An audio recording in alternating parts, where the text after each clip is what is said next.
मां जब मर गई तो पिता ने फोन किया कि वो तो तुम दोनों को नहीं देख पाई, कम से कम तुम दोनों आकर उसको एक बार देख लो।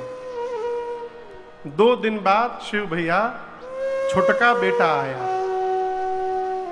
2 दिन पिता पार्थिव शरीर को रखा रहा बर्फ में, बेटे आ रहे हैं।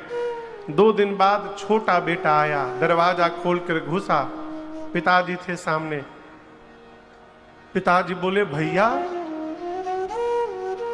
तो छोटा बेटा बोला पिताजी काम का बहुत प्रेशर है भैया पर। भैया ने कहा है कि मां मरी है, तुम चले जाओ, जब पिताजी मरेंगे तो मैं चला जाऊंगा।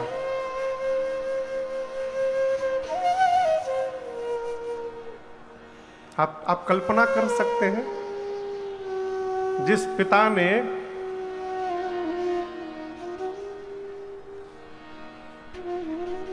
क्या बीती होगी उस पिता के ऊपर, आप कल्पना करिए। पिता तो वो निस्तब्ध हो गए, स्तब्ध, कुछ नहीं बोले। 5 मिनट बैठे रहे, उठकर चुपचाप कमरे में गए, दरवाजा बंद किए और 10 मिनट बाद गोली चलने की आवाज आई। अपने को मार लिए गोली, पत्र लिख करके गोली मारे। उसमें लिखा था कि तुम बहुत कष्ट करके आए हो, मैं नहीं चाहता हूं ये कष्ट तुम्हारे भैया को भी करना पड़े।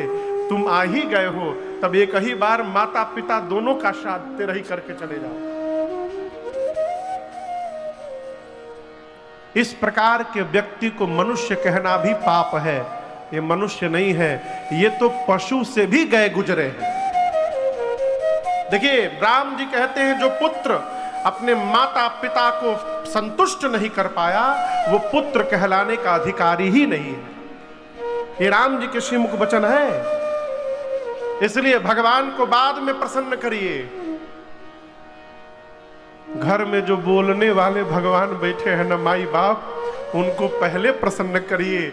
घर वाले भगवान प्रसन्न हो गए तो मंदिर वाले भगवान अपने आप प्रसन्न हो जाएंगे, करना नहीं पड़ेगा।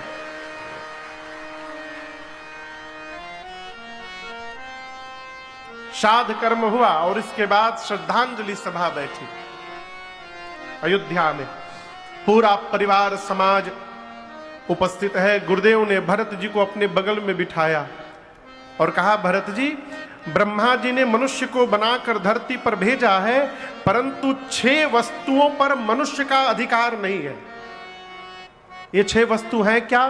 हानि लाभ, जीवन मरण, जश अपजश विधि।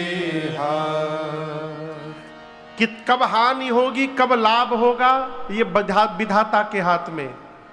कब जन्म लेंगे, कब मरेंगे, ये विधाता के हाथ में। कब यश लगेगा, कब अपयश लगेगा। डैड बहुत बड़े अधिकारी लखनऊ में रहते थे।